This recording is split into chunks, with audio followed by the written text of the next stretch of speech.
All right, welcome to the very first official Videomaker Podcast. We've finally done this. We've been talking about making a podcast for months, maybe up to a year. Done a number of test trials, and here we are. We have the studio set up. We have our guests or lack of guests today, and we have a schedule of things to talk about and an agenda here. So before we dive into it, I will introduce the rest of the hosts. To my right is Nicole Lajeunesse, Videomaker's managing editor. Hello. And to my left, we have Chris Monlax, Videomaker's multimedia editor and today's director. Hello. And sort of between them, off to the side, we have our kind of eye-in-the-sky camera, camera number 4 for today's podcast, which shows the setup. No one there, but Chris is going to bring it up, and there it is. A second, you get to watch me make that change. That's right. That's right. So something that's going to be difficult for us is we set this up to really be a video focused podcast. Obviously, we're Videomaker. We're recording the whole thing on video, but we also have to plan for people to consume it without seeing anything. So I guess as we go, it might be a challenge for us to describe visually what a viewer might see, while also pandering to viewers. So yeah, it's going to be a little bit of a mix of things, but now you know the 3 voices that are going to be coming at you. You can figure that out, I guess. Yeah, that's right. That's right. So today I figured we would talk about kind of the podcast generally. We worked really hard to set this up. I figured people might be interested to know about the technical setup involved here. I want to say it's accessible, but as I'm looking around the room at all the equipment, maybe it's not accessible for most people. There's a lot of equipment going on here. Not all of it's necessary, and I think that you might be able to do it a little dirtier, a little easier, but yeah, we didn't grab the crap. We decided to do this the good way. Yeah, at the same time, we do have a hodgepodge of equipment here. Right. It's not that we chose like super complex equipment. There's just a lot of it because 3 cameras and 3 mics and all of the inputs and whatever. Yeah. It would be great if they were all the same microphone and we all had the same kind of, stands here. I've got like this arm, which is really nice. At the same time, you guys are using something that's like duct taped together practically. Actually, are those technically microphone stands, Chris? I don't know what kind of stands they are, but they are mic stands today. Yeah, they're mic stands that we've clipped some, gobo clamps onto, I guess. So I guess maybe what we can do to start is sort of talk about what we're trying to do here from a content perspective, and then I'll go into what we're trying to do here technically from a technical perspective, because we're at a great first start. There's a few more things we want to do in the future, so we can walk through all that stuff. So primarily our goal with this podcast is to cover 2 bases. We want to get some educational information out there to everyone. When we initially set this up, we were talking about doing interviews, and over Skype, we still intend to do that. The first one is really kind of a technical test to see if we can get this far. It turns out, as we've gone through the setup process, that the technical implementation of a multi-camera podcast with a Skype call where everyone can see everyone is really difficult. Yeah, there's just a lot of moving parts, but if you take away the Skype call part of it, it's actually pretty easy. Yeah, exactly. It's like Skype playing nice is really quite a difficulty. Yeah. So no interview today, just the 3 of us. But we will stick to the educational segment part of it. So the first half we'll talk about, like I said, the technical implementation of this podcast from a audio and video perspective, and then moving forward, the second half of every podcast, we aim to have kind of an open roundtable discussion of current events, and we actually have a number of current events to discuss today on topics including the brand new DJI Mavic Mini, which was just announced today, and we learned about yesterday through a series of leaks. And we also have some updates from Photo Plus Expo, which was last week. We were in New York City covering that. And also, so that includes the Canon 1DX Mark III, which we have very few specs for, but we're all kind of excited about. It's the Canon 1DX Mark II is kind of a favorite around here at Videomaker, even though it's not the most ideal, pure video camera or cinema camera. Still a pretty incredible piece of equipment. And then that's kind of it. Nicole informed us right before the podcast that the Steam sale's on now, so we might nerd out about like what's on sale, but not related to video. We'll see if we cut that out or not. Yeah, we do like the video games. Yeah, the 3 of us, right? Yeah, Halloween is tomorrow, and I guess Steam always does the video game sales around Halloween, right? Yeah, it's their biggest sale. Yeah, exactly. So, so like I said, we first wanted to set up the Skype interviews, and we're really challenged by it. I think we have a solution. It's not perfect, but we have it. Chris, maybe you could summarize what were the specific challenges of setting up Skype for a multi-camera setup? Yeah, so this is like the fourth rendition of the setup we've used. We've had from a lot more simple than this to this is probably, well, not only have we created the purpose-built desk, which we are adorning, calling it the mothership, and I'm at the controls of the mothership here. You're at the cockpit, right? Cockpit, yeah. But really, at first, it was an idea just before, at least for me, it was before NAB that I started learning about it, and we went to NAB with the goal, or at least I did, with what does anybody have that's going to help us make this happen? Because as of April this year, a good amount of this equipment wasn't here, so we had to try to figure out what we needed for what we were trying to do, as well as we were trying to discover what kind of podcast we wanted to do in the first place. But the first time, I just had an audio mixer going, mics with everything, and a camera mostly for capturing all of us at the same time, and then go from there, also being able to capture the Skype call.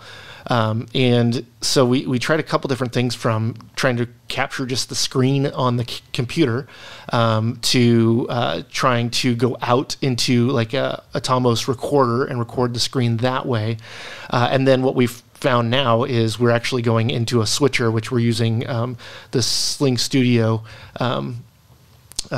video switcher for all this, and it's kind of the hub for us. It's where we can marry the audio and the video and have it all stay in sync. And that was really the biggest problem, along with, of course, the quality of video and the quality of audio, mostly from the Skype call, have been difficult to deal with. But the big thing was sync and not having to have just a ton of post-production after we're doing this. So what we currently have is a pretty cool setup. I'm going to show everybody the room here. And back in April, we had a flood here at Videomaker, and it was a bummer. Luckily, it didn't destroy too many things, really. I was lucky enough to have all of my favorite stuff in a bag on the floor, and we only got like 3 or 4 inches of water in the room, but oh, looks like that's Something off. Happened. Battery dead? No, I think it's, they went to sleep. Oh. Well, that's the kind of thing we expect on the very first one. The very first one, yeah. So everyone got to see it who is watching this. Yeah, I got to see it die in real time. I'll go back to myself. So what that caused us to be able to do is it destroyed some of our backdrops and other things. Didn't destroy any of my gear that I was talking about. Luckily, my Timba bag kept it nice and dry, and very pleased with that, because we had tens of thousands of dollars in a bag. But what we were able to do is build new backdrops, and that kind of came with this idea of like, oh, well, if we have enough angles, we could shoot everybody individually, because what we found was it was really awkward doing a one shot with 3 people and having us have the ability to talk and look at each other and not be strange and awkward. And so it's super awkward to talk to somebody when you're like in a line together. Yeah, this person's right next to you, but you're not supposed to look at them, I guess, or like, where are you supposed to look? At the guest, or they're not even really there? Like, turning to the side feels really weird. So and we had way better. At first a kind of like a boomerang shaped table that we were trying to use, and it just didn't work. It didn't look good, and I wasn't happy with the quality of any of it. So the next thing we did was starting to get more things and start to make it a little more complicated. But in the interim, we went to NAB, and I was able to talk to Rode, and they just happened to be showing off the Rode. What is this called? It's Rode. The Rodecaster Pro. The Rodecaster Pro. I was just reading. I don't have it here, but you probably I can have see it right there. Yeah, behind me. Yep.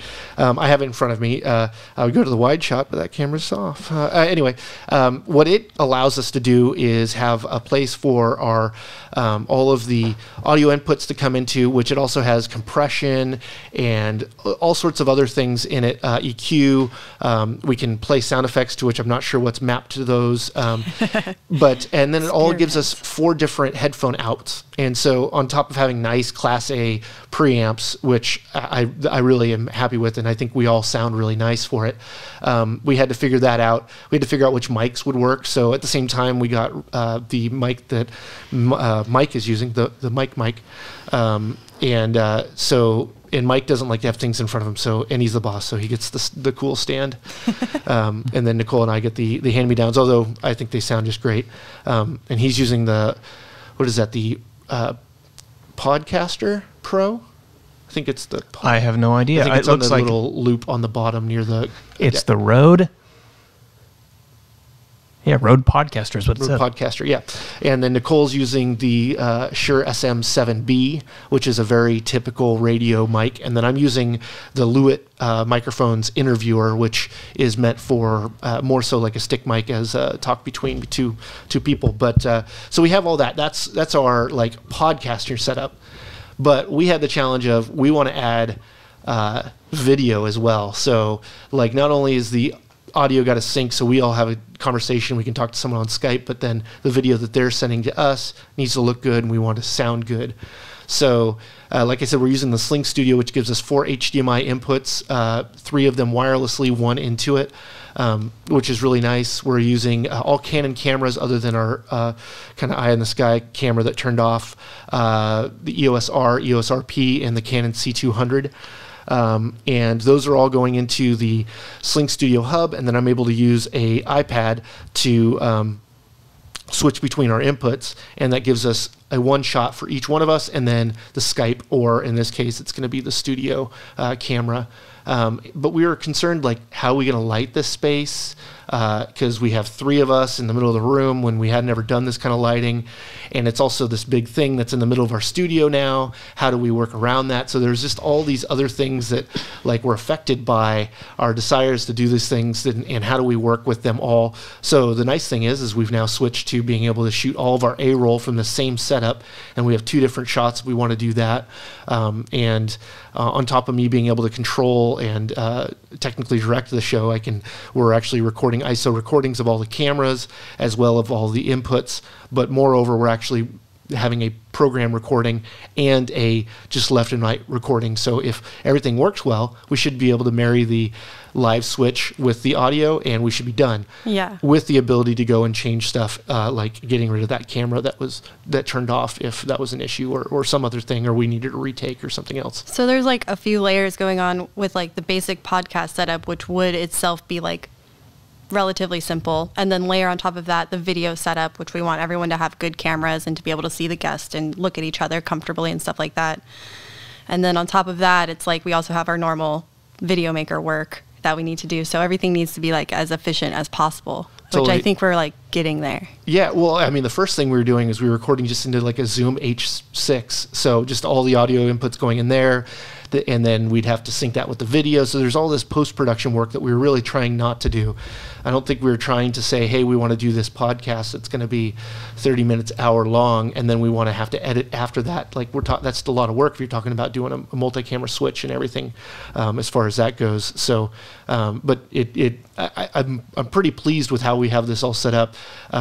When I worked at a TV station, it was definitely difficult to integrate Skype into a live broadcast. Luckily, we're not live, which is I think a nice part of this. If we added a live stream on top of this, then I might not be able to talk while I do all this stuff. But it's nice to be able to record it and put it up. And I mean, so before NAB, which was in April of 2019, was it the beginning of the year or even before that you decided we wanted to jump into? Yeah, I mean, it was before NAB. I don't know the exact timing around it before NAB, certainly though, because I remember at NAB talking to people about, trying to get people to, be guests on the podcast. So before then, not much before then, I don't think. Yeah. I feel like we have been talking about this and just toying with the idea for far longer than that. Yeah. But it was kind of at that point where it was kind of like, we want to do this. What's it going to take? Right. And I think we got it figured out. The funny thing, actually, the thing I didn't really expect was that Skype was really going to be the biggest challenge that we have, in that everything else takes a lot of gear, a lot of connections to do 3 cameras, and make sure everything is, recording properly with good audio and video. And the big challenge is just like, how do you get everyone to be able to see everyone if they're remote? And I thought they would be like, oh yeah, put it on the screen and then record the screen, and we're recording the audio maybe at the same time or on another device or whatever. But these syncing issues were kind of a big pain. And the other thing is, like, us sitting in a line didn't work out, and we didn't know that until we were sitting there doing a couple tests and realized it's really kind of difficult to have a conversation this way. Yeah. So we're like, okay, well, let's put ourselves in a semicircle. Or what we ended up working out here is like, let's be in a full circle. But now the question is, how do we get the guest who's on Skype to be on all of our screens? Because we can all we all have screens to look at to see what is happening. And we got to figure out how do we put that person on the screen as well. And then also, how do we get that person to be able to see us? Because that's another dynamic which we learned in the process, which is that when you're recording these things, it's really helpful to be able to see the person you're speaking to, so you can pick up on body language. For example, if Nicole wanted to cut in and ask a question, she would sort of adjust her posture to be prepared to jump in. And if our guest can't see that, it makes it difficult to anticipate those questions. You start stepping on everybody's toes with talking. It's like, oh no, you go first. Oh, you go first. Right, because you don't have that eye contact cues and body language cues. Totally. Well, and the first sync issue came from that a long recording that the audio would just drift because there was no time code or anything else. So although we'd have synced audio with our conversation, the interview would drift when we were recording it. And then, okay, we're going to record it, but when we go out the HDMI, the audio now doesn't come out of that. So how does the interviewer or the person we're interviewing hear us? Right. Do they just see us through the camera and on the microphone on the computer? Well, luckily the Rode actually has Bluetooth in, so we're able to get audio from it via Bluetooth and then video via HDMI. And then they actually sync, but it wasn't until we brought in the hub and made it so everything goes in together that we were able to then go and make it all work. I literally think if we didn't have one of the inputs we're using for stuff, none of it would work. We're just to the brink of it all works just enough and it works fine. And this is a significant amount of equipment. I'm sure well over $10,000 or so worth of equipment just for.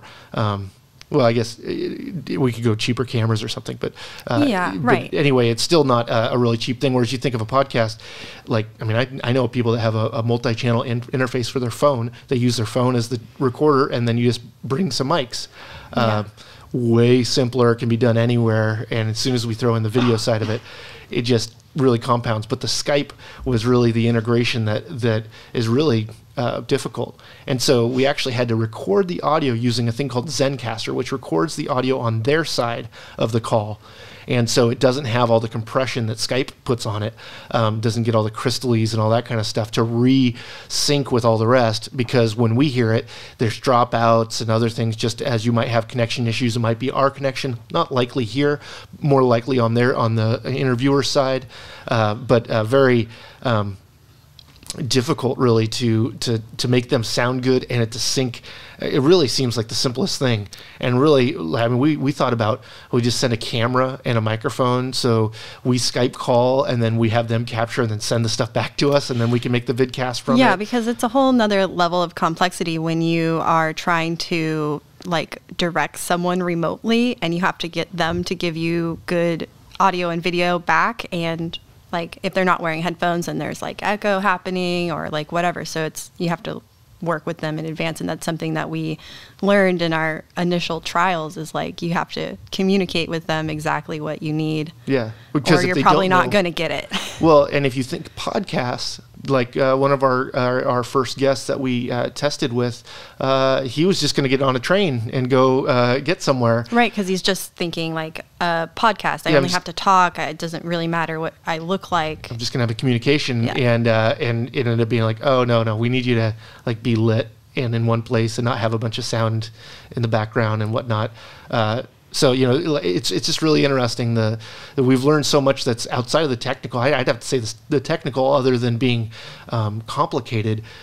If you have the right equipment, it's not terribly hard to set up or understand how it all works, but it's just, there's so many more layers when you talk about it. Yeah, like finding out the little hiccups and just tiny little like details that you wouldn't think about until they go wrong. Yeah, I mean, we even come down to lighting in the room here, and that, like, at first, did we have enough lights to light us all well at our tables? And you might notice, actually, Mike's got a rim light, and Nicole and I don't.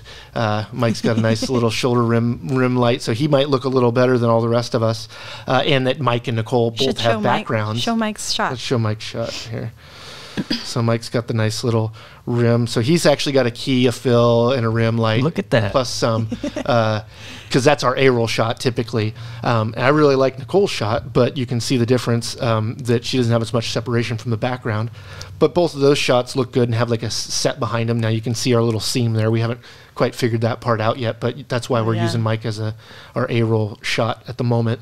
But if you look at mine, it's just this dark background, and we're really shooting towards the entrance of our studio. So we're thinking about how to make that better and how to make it look better, as well as helping one of the other things that we changed about our studio is allowing a conference room to be in here, so that we can share the space, because I'm really the only one shooting here. So I'm not shooting all the time. The studio is a nice big space for people to have meetings in, and it makes a whole lot of sense to be able to use it for that. So we tackled a really complicated problem, and I think every box is checked, and I'm really pleased with that, because it's not.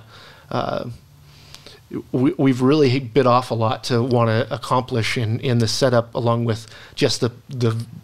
If you just did the podcast vidcast as one thing, we added 5 more other things that are also related to it, just because we had the space that we needed to, merge all those needs. So the basic setup here, we have 3 cameras all running into the sling.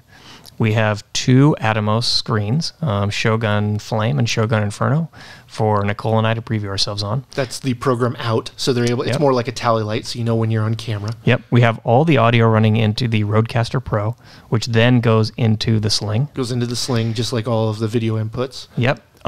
We have, let's see, obviously the lights, the table.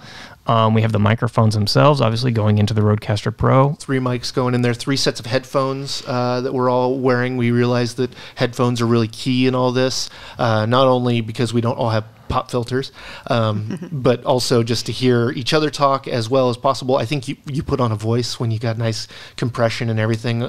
It makes you talk a little bit different when you can hear it. Yeah, and then, of course, the communication with the Skype with the guest, yeah. We have one camera with a teleprompter on it, which is the one I'm looking at, the A-roll shot. Yeah, our goal is to put a teleprompter on all 3 of them eventually. And that's where the preview for so instead of like prompter information, it'll actually be the program out, so that you can see whatever's coming in and look directly into the camera, which could be an issue, just depending on the angle, I think. And then theoretically, we would also look into the lens of the camera and see the subject who we're talking to on Skype, I guess, right? Yeah, I haven't quite figured out how to do that yet, to make it so that they're the only thing we see. I'm not sure if Sling will be able to do that, where I can just output via the HDMI one of our inputs. I can do the quad view, and I can do the program view, but I haven't found any other options for that. But there is actually an update that I haven't done on it yet, being that the new iOS is up. So we'll see about that. And then we all also have laptops here. We figured it'd be nice for us to quickly access information. So there's a lot of equipment in this room. And something that we learned also is that we found that it's going to be really important for it to stay set up all the time. And the reason that's important is because we also discovered, as we were doing our test runs, which we did 4 test interviews with remote subjects. Which maybe be public at some point. Yeah, maybe. It's going to look a lot clunkier than this one. This setup looks. Maybe we'll just redo them. But something we learned in the process, Nicole learned, is that scheduling is really difficult when you have 3 hosts and a guest. And the reason why that has an impact on the setup is because Chris travels often and Chris shoots in the studio often. And if Chris is in here shooting something that's not the podcast, his A-roll setup is going to be different. So when someone's on camera, he might be pointing in one direction, and when the podcast was happening, he might be pointing in a different direction. All the equipment is set up for the podcast and then is torn down after the podcast, which means if Chris is not here, if Chris is traveling or is on vacation, going to be on vacation next week, no podcast. So we need to be able to have it set up so that Nicole can schedule us a guest without worrying about all 3 of us being here. So it's always set up. Whoever is available to host a podcast can come in, press all the buttons, get it rolling, and have it happen. And that has also been a big challenge of how do we set up the studio so that it can be used for multiple setups without having to take anything down. Yeah, it not being... the hard thing when you start doing multiple things with one setup is like why a Swiss Army knife is not a really good knife. Like, sure, it's got a ball opener and a nail clippers and a toothpick and all that kind of stuff, but usually you end up having to give and take for that, and that's definitely something that... Sorry, I'm turning on Nicole's camera again because it looks like it went to sleep too. Anyhow, you start getting weaknesses just from trying to do too much. And I think our big goal was not to sacrifice any quality to be able to do this. And I think that I feel like we achieved it more than my greatest hopes. And I don't think we were really grinding, trying to make it, putting we didn't put a lot of resources into this other than the resources we already have. Really, it's time. It's like that scheduling time, right? Yeah, like now that the technical setup is like taken care of, to me, the biggest challenge is going to be scheduling, because we all have different schedules. Mike has a lot of meetings. Chris travels a lot. Like, I'm just busy with magazine stuff often. So it's going to be helpful to just be able to walk in and do a podcast at the time that we're all available and the guest is available. Yeah, totally. Well, and, what is it, an hour ago, we didn't know we were going to have this podcast, and Mike's like, let's do it. And we could. And we could, yeah. I mean, the only thing that I had to set up has already failed, but that's okay. That was the wide camera, but I think that's just a settings thing telling it not to go to sleep. That's a typical problem with a longer, especially using a DSLR or a mirrorless camera, is they're not set up to be going and recording all day. So we could have done this setup with a lot less, right? I think we could have done exactly what we need to do if we all had laptops with webcams on them, and that's it, right? Like we could host this whole thing in a Google Hangout, right, with the 3 of us and a guest talking to our laptop screens, and you can go up from there, add a nice microphone for everyone, and then it sounds like a great podcast, and there is some at least rudimentary visuals to go along with it. You could go up from there to upgrade from laptop to phones, using phone as your camera and having nice microphones and all that kind of thing. I think for us, even though we could have done that and it would have been a pretty good product at the end of the day, we just have like a lot of stuff around here, and we're like, hey, we're Videomaker, we have this Sling box, we've got the Rodecaster Pro, we got a bunch of nice cameras. We better like just do the absolute best we can with all this stuff, even though I think for the most part it's maybe unnecessary. Yeah, well, yeah, I always find that the content that we make, for when it's on YouTube or whatever, we're using video as the medium to teach. We're also teaching video.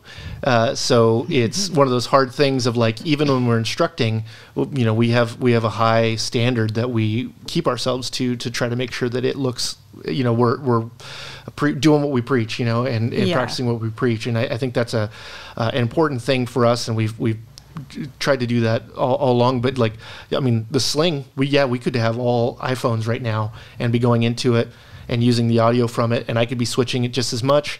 Yeah, we'd have more tinny voice. You'd hear way more of the room and whatnot. But would the information change? Probably not.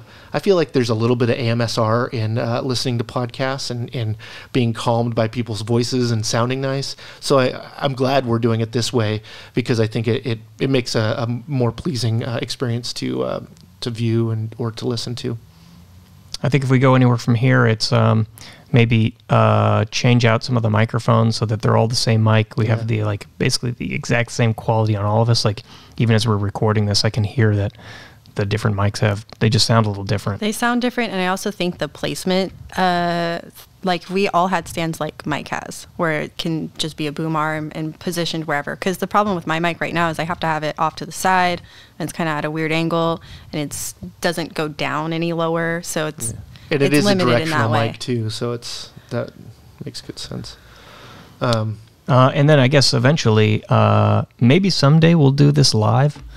We have everything set up so we could do it live. Like I think, Chris, you could probably just configure the Sling Studio with our Facebook or YouTube server information and hit the button and we're off. But introduces obviously some other complications regarding us having to perform, I guess, with no safety net. Yeah, well, and depending on what we're trying to do, we're for this stuff, I was rolling for 5 minutes before we started. We made sure all the audios were synced and all that kind of thing. When you go live, you just got to live with what it is. There's usually not a very it's an awkward start almost always to a live stream. Is like, is it going yet? Yeah, I mean, I've seen the most high quality streams, and you still are going to have like a little waiting video, if anything, at the beginning, so you can come in all together. Right. It's just awkward.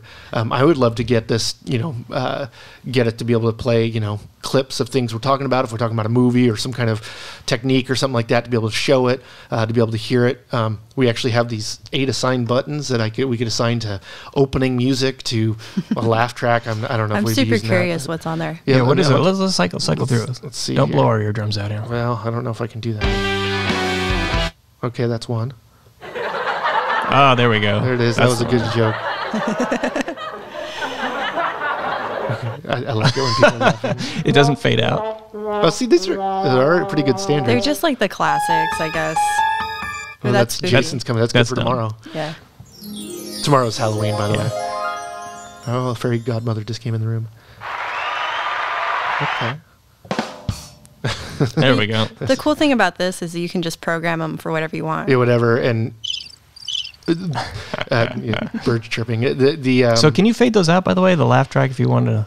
I probably could. I don't know which Manually. fader they're assigned to. I haven't actually played with it much, so I might just turn down everything if I was doing it. But I think I can inside because this thing actually has a pretty deep menu set. Like I'm able to set up, because both Mike and Nicole are pretty soft-spoken, so I'm able to put that. I'm able to set the timbre of their voices, and have the compression react to that, as well as the EQ and the aural.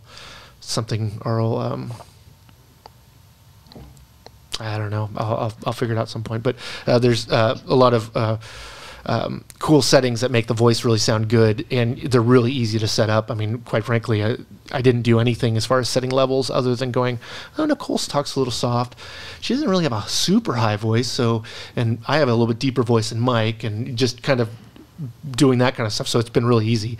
And we're just recording on a micro SD card and then to an SD card on the Sling Studio. So we're just able to just capture directly to those and take them directly into my into Premiere is what I use to edit, and I should be able to actually even have ISO recordings of them all already in Timeline and be able to line up that way. I imagine I'll have to do a little bit of syncing audio just from the recordings that are on the road versus what's on the Sling, because the Sling's only getting our main out left and right, so it's not like a different mix. So if for whatever reason this is different than what's in my headphones right now, we'll be able to adjust that. And I've been on me for a long time, or on Mike. Sorry, buddy. Well, it's one of those things, with one of the benefits of going live to tape is we can just fix that later. Yeah. Okay, so maybe that's a good time to take a quick break, and we will be back in a second to discuss the news of the day. Continued learning and practice, as well as taking refreshers on the basics, will help keep your skills sharp. Check out our video courses to stay on top of your game.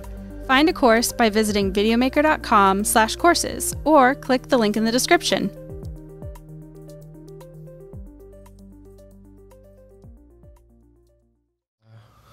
Okay, so we're back, and let's see, there's a few things to discuss this week, brand new pieces of news.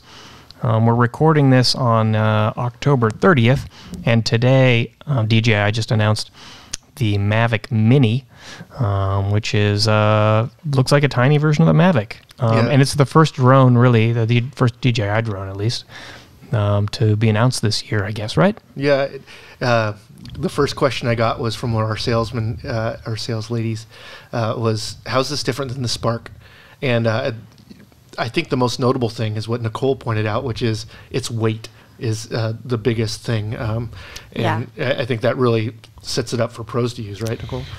Well, it sets it up for literally anyone to use because you don't have to register it. That's the big thing with drones, is you have to register them with the FAA if they're over 250 grams. And for this one, it's 249 grams.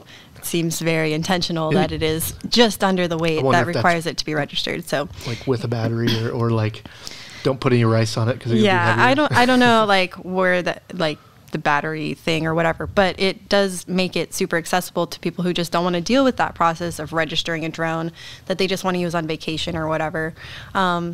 So yeah, I think it's super accessible. It's at a good price point. How much is it?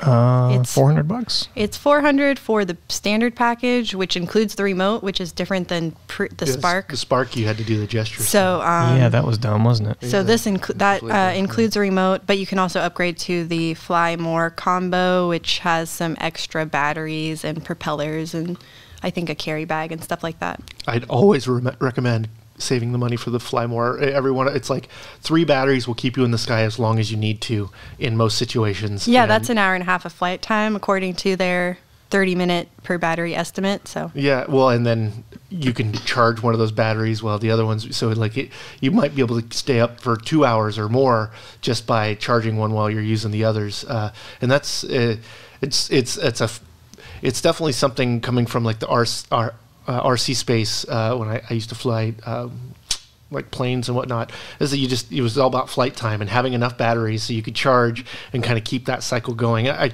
imagine for anyone that has a short battery life on their camera also deals with the same thing. So if you're a if you're a Blackmagic Pocket Cinema camera user, you're used to cycling through batteries. So this might be hard. But 30 minutes, that's a long flight. I mean, yeah, I remember being excited about 20 minutes and the low 20 minutes area still being enough. I mean, because really, I can't say typically I'm getting a lot of shots from a drone. Like, it's usually you need it for a shot or two in your location or whatever. It's not likely you're going to be needing to shoot for that long in the air. But we must say it's not 4K, right? So it's 2.7K camera on a 3-axis gimbal. So for $400 or $500 for the Fly More, how much of a deal is that? Like the Mavic shoots 4K. Right, doesn't it? And yeah, you can get under that weight limit, so you don't have to register it, but you're giving up 4K to do it. Yeah, I mean, I think this is a little bit of a ploy of it's a step above the consumer, because the Spark was very much you want to do the gestures. It was for someone to take. It was definitely more of the most consumer. I don't know why. Sorry to interrupt, but I don't know why you would buy the Spark now that the Mavic Mini is out. Like, the advantages of the Mavic Mini, I think, are there, like higher resolution camera and the weight thing. It folds up. I always thought it comes with a controller. It was weird that the Spark didn't fold up, because I expected it to after seeing the Mavic line come out, and it didn't. But this folds up. It's like barely bigger than your cell phone, they're saying. Well, like, seems like a good pick. Who's in competition with DJI? Them. DJI. Yeah, like, so they're going to be stepping on their own feet because they own the whole marketplace when it comes to it. And I'll just be interested to see what they do with the Spark after this. Here's a clue. Imagine the price is super low now. No. Well, partly. Let's see. Am I crazy here? When you go to the Spark website, there's no buy button. And when you go to the DJI store in the Spark section, you can buy Spark accessories. But not the Spark. So I'm not surprised by that. Yeah. So maybe that's the answer, that the Spark is going away. Yeah, because this pretty much directly replaces that offering. It targets the same market. Yeah. Well, and the Spark was kind of an easy one to just go meh. But I think the Mini, the leaps from the Mavic to the Mavic 2 to the Mavic 2 Pro. they're not huge jumps, and frankly, you could buy a Mavic 1 probably for the same money, and you could shoot 4K and probably get all the same shooting options. They're smart in that the smart flying stuff is what they choke on. They take away from their cheaper offerings. I mean, smart in the way of business. I don't know if it's all that great for customers. I would wish that they just give all of those features to all of the drones, but it might be that they can't even do it. I'm not sure you are dealing with physical limitations of flying. In some of these cases. I imagine it doesn't have a whole lot of sensors, probably. I think it does. I mean, I don't really know. Like I just updated the blog post, so that's why it's all on the top of my head. But like, it seems like they're emphasizing safety. They have this geo-precise hover feature. They have, it sounds like they have all their standard obstacle avoidance kind of features, because they're emphasizing that it's safe and easy to fly. Like that's kind of their pitch, is like, this is a safe, easy to fly drone that will give you really good image quality. It's just for the average user. It's interesting that they even mention that anymore, because that's just kind of been standard for a while, right? Like if you have a drone that is difficult to fly, that doesn't have the sensors, that's not a thing. Like your drone is not going anywhere. You're going to crash it into a tree. No one's going to buy it. So we got when we originally flew like the Phantom 1, the first time out, it was a big deal. We had a bunch of people from Videomaker come out to try it out, and we never used a drone before. Crashed it right into the side of a building, literally, first time out. Oh, yeah. Yeah. And ever since then, it's easy. Anyone can fly a drone. Yeah. And that seems like that's just standard now. It's like, you're going to put out a smartphone without touch controls, a touch screen, like... I think that's true of these like higher end drones that are targeting people who want to do video, like flying cameras, basically. For sure, because I mean, the standard RC drones are still like that. They're still difficult to fly, in my experience. Yeah. The cheap ones, but these are made to capture high quality stable images, so they have all of these extra stabilization features and obstacle avoidance and flight modes, and makes it easy. Noticed from the RC side of drones is usually they're then built to be able to slam into the wall, and they just collapse, and and then you can click it all together again, and then you're working it again. There's a little bit of that in I mean, I think they're meant to be worked on, but not by a lot. Which actually, it's a $39 when you buy the drone, and you can get a year of, you can crash it 3 times, and they'll just give you another one. That's pretty crazy. You should get that. Yeah, absolutely. I mean, if they weren't sending them to us and they were actually ours, I think I'd have a different perspective on flying them, because it's an investment in the sky that could quickly go away. I mean, if you're flying, obviously, if you're flying an Inspire, I mean, you could have $10,000 in the sky, and that's that's scary. But if you're also flying something that large, you have to be set up to do that. I mean, you just can't fly it anywhere. You're not going to throw it on your back and hike into a place.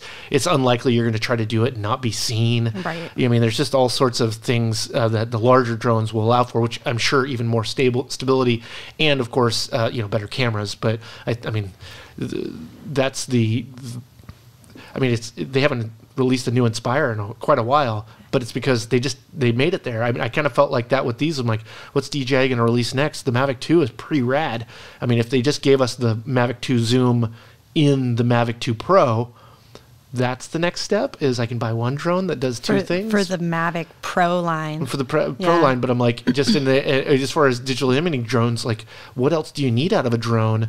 Unless you're trying to go into RAW or, a and I think those people who are flying bigger cameras are investing in things like the Matrice style of drone, where it's a big hexacopter or octocopter.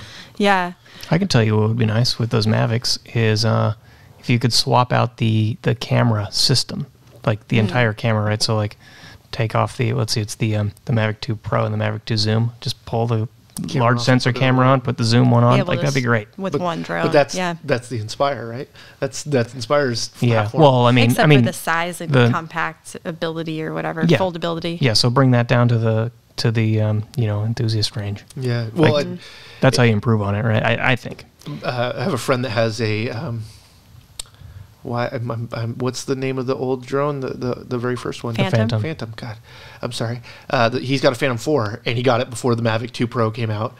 And the Phantom's form factor is so ubiquitous with a drone in general. Like if you saw a sign that said no drone flying, it would be that silhouette, right? Yeah. But who's ever going to make a drone that looks like that anymore? When you can have a small one that folds up and has all the same image, there's no need for that bulk or for the. It draws a lot more attention than flying a little black drone in the sky, the big white guy. Yeah. Yep. So moving on. Okay, so last week, or maybe it was the week before last. No, it was last week. Canon announced the 1DX Mark III. So obviously a successor to the 1DX Mark II, which is Canon's flagship still camera, which also happens to be a pretty incredible video camera. And it's a DSLR. Yes, it's a classic DSLR. Canon's the only one this year to release a DSLR. That's right. Like Nikon. Well, they haven't even released it yet, and well, the 90D is a DSLR too. Okay. But I was surprised by that. I'm like, it seems like you're going mirrorless. Like Nikon's going mirrorless, offering more mirrorless options. But I feel like Canon's like, no. Do you still like that DSLR? We got you, buddy. Yeah. Now this is the camera that, if you're shooting photographs of the Super Bowl, or you're a nature photographer out in the jungle, you use this camera.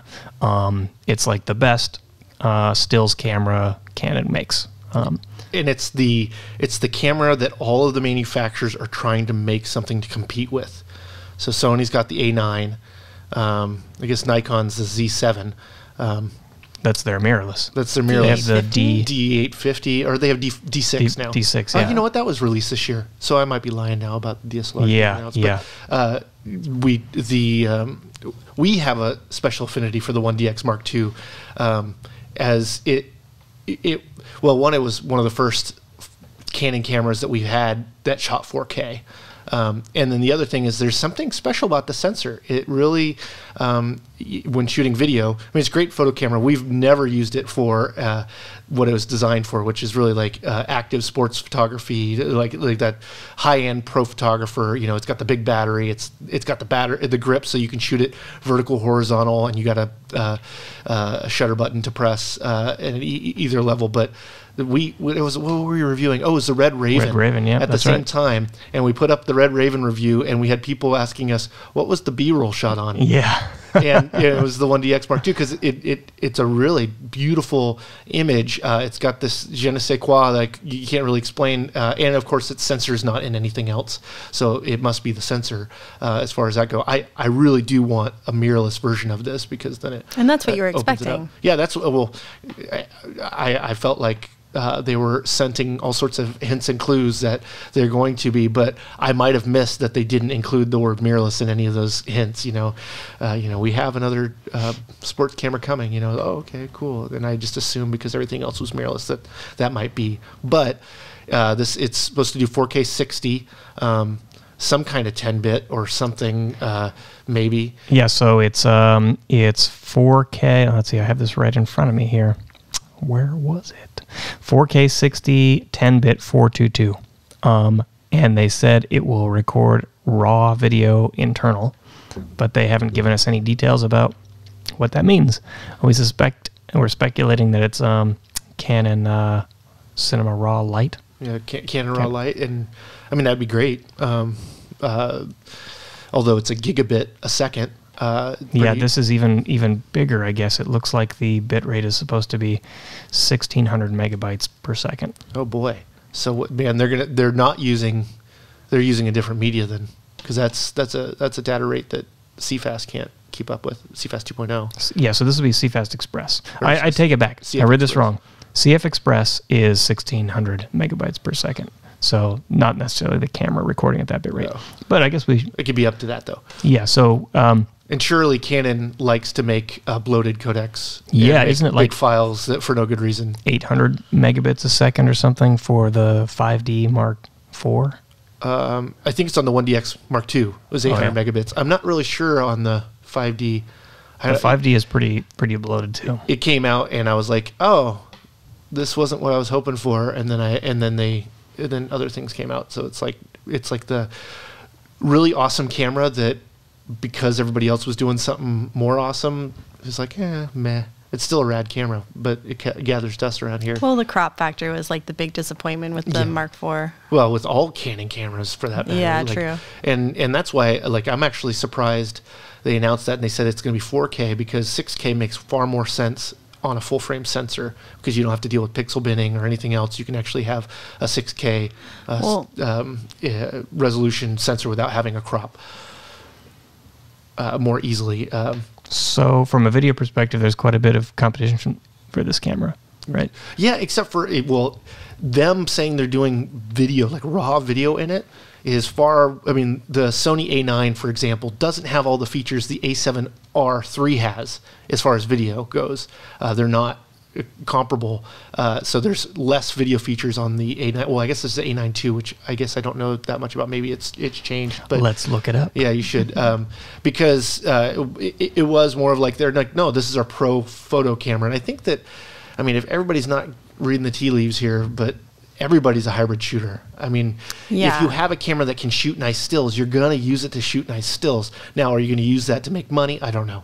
But I've always, ever since I started shooting on an interchangeable lens camera like a DSLR or mirrorless, it's been like, oh, I can also take some high-res photos, and when I was doing commercial production, it was really nice because it's like, oh, I don't have to shoot this wall. I could take a still of it, and it can be part of my workflow, or I can do stills of products or that kind of thing. But before, when we had just dedicated video cameras, you had to have another camera to do that, and we didn't have something that was very nice. But I think it's just one of those things, if you have it, if it's part of the tool you're using, you're going to use it, and you're going to try to use it to its best extent.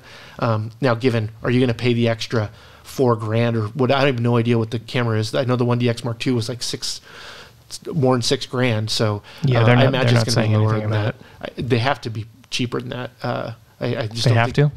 Well, they don't have to do anything, I don't think, but I feel like the market is demanding it based on the cost of other cameras and that are giving it run for its money. Yeah, hard to say. I mean, this is like industry leader here, so who knows? Yeah. Well, and it's Canon, who they do some silly things sometimes. Well, I have a friend that's a sports photographer, and she uses the 1DX Mark II. In fact, she carries two of them with big old long lenses, like a 500 millimeter prime on it, on one of them all the time, which is just crazy. But that it's all about how many frames you can capture in RAW a second. Being able to not miss the moment, and it's about being able to keep, like, the autofocus on the 1DX Mark II is. It's as good as any other autofocus system.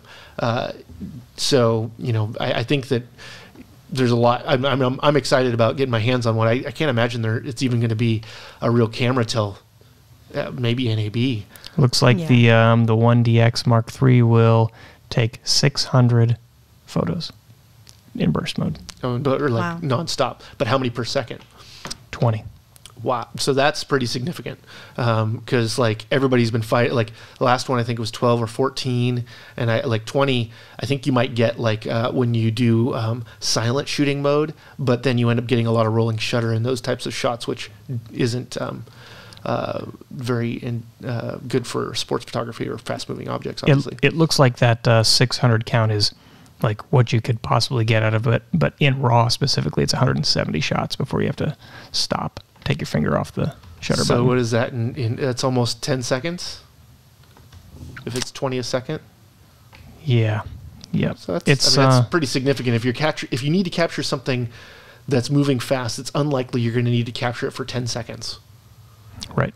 Hopefully, the pray and spray is not a method that pros use, except for coverage and stuff. I think there's a little bit of it, but there's far more, you're using it because you're trying to capture this moment, and you just don't know which moment that is in a little section, instead of just hoping you get one good one out of it. It's like, no, I'm choosing the one that the expression is perfect. It's not just capturing the moment, but it's capturing the moment and having something really unique about it because you captured that split second when the guy was looking right into your camera or whatnot. Yep. My hypothesis here is that this will not sell terribly well to hybrid shooters. And the reason is I feel like if you're the type of person who's going to spend $6,000, we're just throwing a number out there, I guess, based on the 1DX Mark II, on this camera for video, I'm going to presume you're not also carrying it around for photo purposes. Like, it's a hefty camera, and I think you're going to use it for single-purpose use, as opposed to a smaller camera like one of the lower-level Sonys, like the A6600 or something, where it's just easy to keep with you when you're shooting. This is not that way. This is a kind of a beast. True. Well, but I do believe this is a camera that asks for having some significant glass on it. So it's unlikely that if you made it weigh half as much and made it half as small, that it would be any easier to lug around because of the size of the lenses you're using with it. It's interesting that you say like not hybrid shooters, because I feel like that's exactly who they're targeting, like with the robust video features and a legacy of robust, like super fast photo features.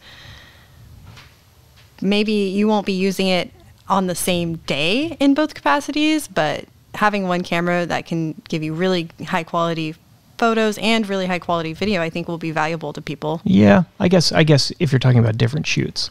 But if you imagine if you're the type of person who's spending $6,000 on a camera body for video, I'd imagine that you're also the type of person who's going to like really rig this thing out as a cinema camera when you're shooting that way. And if you're the type of person who's building a big cinema camera rig, are you also the type of person who's going to go out and shoot photos? Like, you're probably doing video and cinema as your full-time thing, but then right? why spend so much on this camera and then also have to rig it out? Well, I think that it comes down to there's a certain class of people who money is not really an option for, and they like the look. We know that it does have a pretty unique, appealing look, and it's like, I want that look. I'm going to spend the $6,000 to get it. I think the other side of it as well is if you think of it as a B camera to cinema shooters, it actually fits in really well. Like, say you have a C300 Mark II, you have a C200. Those are more expensive cameras. Maybe not the C200. I think that's right around the same price. But it's like that other. So like, now we don't pay for gear around here, so we get all sorts of equipment, and so value. If I'm not spending the coffers to get to stuff, so my pairing is a little different than others. But that I would willfully love to shoot the 1DX Mark II we have. If it just shot log, I would use it over any of the other Canons we have, which is every other one. But would I shoot it as a B camera? I mean, $6,000 B camera. Well, I guess if I'm shooting a $15,000 A camera, that makes some sense. But yeah, I don't know if it lends itself to being that fully rigged out cinema camera, but rather it's that camera that can go along, shoot as a B camera, but also be that awesome stills camera when you need to get some stuff or whatever. But I think it is just doing dual duty. It's not likely the camera you're going to switch back and forth between them, because I still think, I mean, you're going to need some image stabilization. I'd be curious of what that camera probably won't have any body, any sensor stabilization, being that it's a DSLR. So it's going to be on lenses, and most of the long throw lenses will have it on there. But it's, I don't know. If the 1DX Mark II had anything more than HD out the HDMI, and so I could capture externally from it, I think just even that alone, if you could add C-Log to it as well, it would be my chosen camera, because it's smaller than the C200.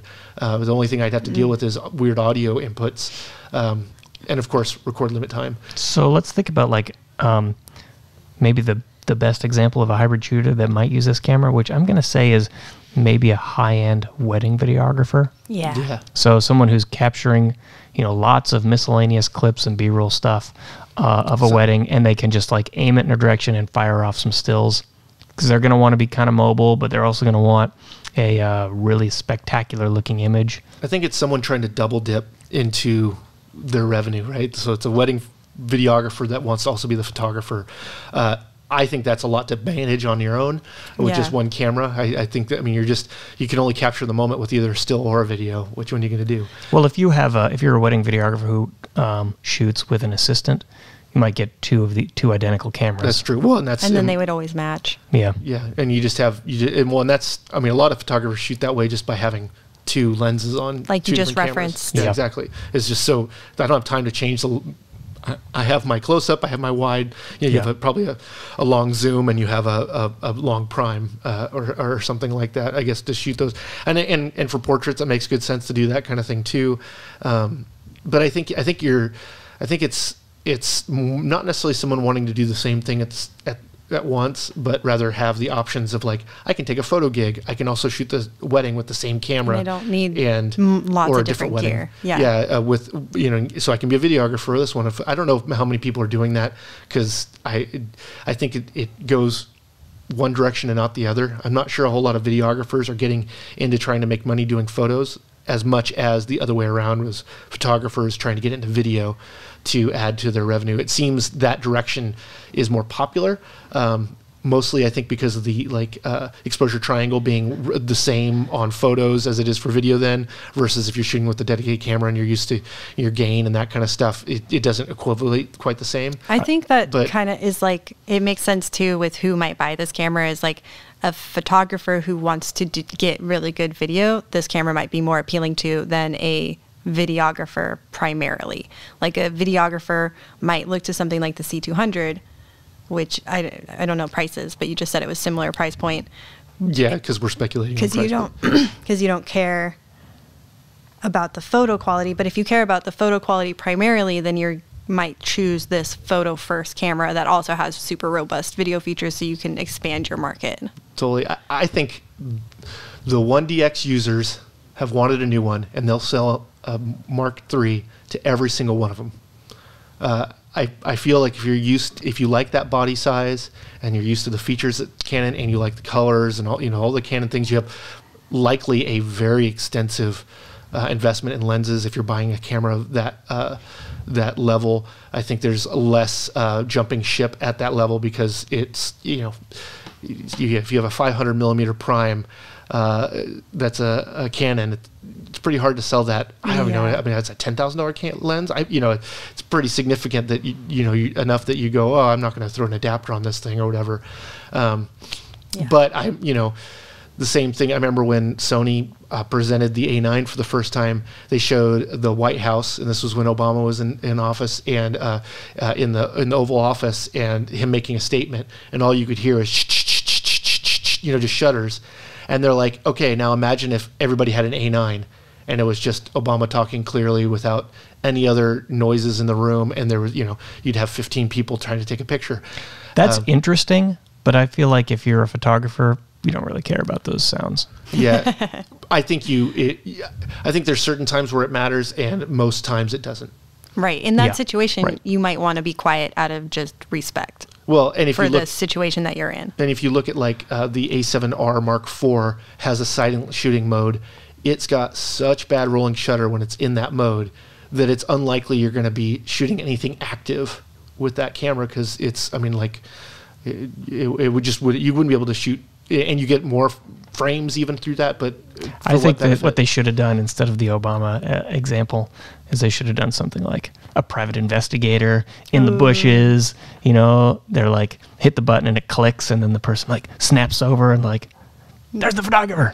You know what I mean? Like, or like paparazzi. They needed to be, they needed to be silent. Yeah. So, okay, so let's see. Maybe that's it. Well, the other thing that they announced though is finally the 70-200 f2.8 RF lens is going to be coming, which finishes their holy trinity of 16-35, 24-70, and 70-200 2.8. The cool thing though is that all of the lenses are about the same length. So when you set them all next to each other, they don't take up a whole lot more space, which I think is cool for like people want to shoot from a matte box or anything like that. But more so, which I thought was really interesting, the biggest point that they brought up with it is it takes up less space in your bag. So you can actually bring another lens, because that 70-200 isn't ginormous.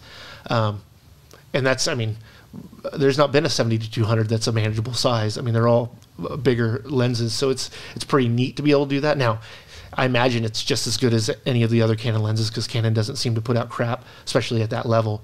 But it's exciting. But now everybody's releasing their mirrorless lenses, and they're just like, and here's the mirrorless version of it. Yeah, it's not super exciting, but if you're you know, a mirrorless shooter, you want that 70-200. I mean, it's like, it's standard. Oh, yeah. I want them to send all 3 of them to us, because then I wouldn't need another lens for There them. was promise, though, of these new mirrorless mounts being able to accept more advanced lens designs, or like, because the flange distance is smaller, the elements can be closer to the back of the lens or something. And I think that is part of how Nikon developed their Noct lens, the f.95. Yeah, and that's the size of the actual opening was able to do that. Yeah. And it's really interesting because, of course, I've been on the Canon, the Nikon, the Sony's like press release times of those pieces of equipment, and that like Nikon and Canon are all talking about their flange distance, and it's never been a talking point because Sony doesn't ever offer a DSLR, right? Yeah, it's like, and they're trying to say, oh, you know, it doesn't really matter. But the thing, it might not matter in the way of like, I mean, I think that being that 0.95, but who needs 0.95? It just is I think it's cool just thing to think about. You know what I mean? 58 millimeter. Astrophotographers, right? Yeah. You're talking about astrophotographers need that. And Nikon caters to them anyway. Yeah, exactly. Well, and I mean, don't get me wrong. It's a beautifully sharp lens. I got to take some shots with it, but that it's for Canon. They said, well, now we can put our elements in a different order. So that's how they were able to make the 70-200 shorter. Yeah. Is they were actually able to reverse the order of the all the lenses inside. So that allowed them to be more compact. So that there's benefits, maybe not in optical quality, but in other things. I imagine to some optical quality. But if you look just at because you can be more creative you have more flexibility in how you arrange those elements and where exactly they're placed. And I think that just the fact that you're all stoked about how they're all the same size, and that's an advantage of the mirrorless lens mount that they've developed. Yeah, absolutely. Well, and like the we'll take the 50 millimeter that's RF. If you put it next to the EF version of it, it's double the length. But that's also when you add a adapter to the 50 millimeter. Oh, look at that. It's exactly the same length. So it's like, did they really make a new lens, or did they just put all this stuff into another case and then make it a distance enough for the mirrorless and go, ta-da, look, we got a new lens. That's what I think some are doing, and some lenses are like that, and some lenses are more specific to the mount, I think. Yeah, I think I agree with you.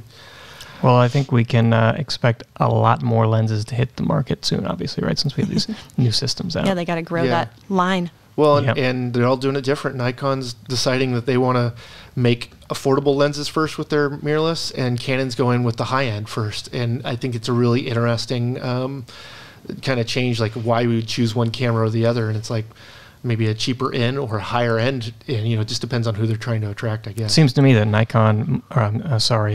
Canon might have the better approach here, because you can just get an adapter and put your cheapo off-brand, or old lenses on there. Rokinon is already offering RF mount lenses, and I think Sigma has RF mount lenses too. So you have other options besides the They're not as many. They're rolling them out. They're rolling them out now. Yep. But you're not finding anything for Nikon Z mount. It's mostly RF actually. Yeah, RF is the first, and I didn't think, because when they announced them, it didn't sound like they were gonna give anybody information. But I imagine that everybody just deconstructed it and then they figured out how to make it. And surely all the lens manufacturers are looking at Canon and going, they're not making these lower end lenses. There's an opportunity here. Yeah, exactly. Totally. Good target. I'm a little bit biased to the Nikon release, just because I think it's really cool that you can get a camera for the same money, but then get into it for lenses half the price that are not crappy lenses. And so you could be into this whole new lens mount a whole lot easier than the whole change. But I think that's with the idea that you're getting everything from the new lens mount. If you just buy EF lenses for your mirrorless camera and have an adapter, which the Canon adapters are rad, the ND built in, the what's the other one? Polarizer built into the adapter. That's just brilliant.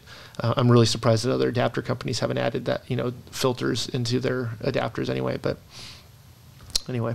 So we are way over time. Yeah. We didn't get to talk about Photo Plus. I'll just summarize it. Say It was fun.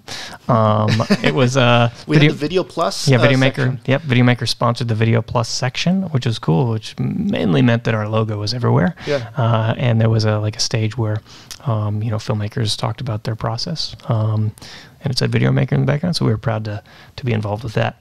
Other than that, you can check out the coverage, our video coverage on videomaker.com if that interests you. There's a lot of photo stuff there, obviously, but some video-related stuff. There's a new Rode microphone that was announced, the NTG5. And I don't know if we got a video up of it, but LumeCube's got a new, nice little LED panel light, and a number of other worthy things. So check out the website for all that stuff. We also didn't get to talk about the Steam sale, but that gives us time to look at it and decide what's the thing we're going to buy. Yeah, what game are we going to buy? Yeah. But for now, I think we should call it there and end the first ever Videomaker podcast, the first ever official Videomaker podcast, and we'll be back hopefully next week. All right. As long as nothing breaks. See you guys. Okay, bye-bye. Yeah.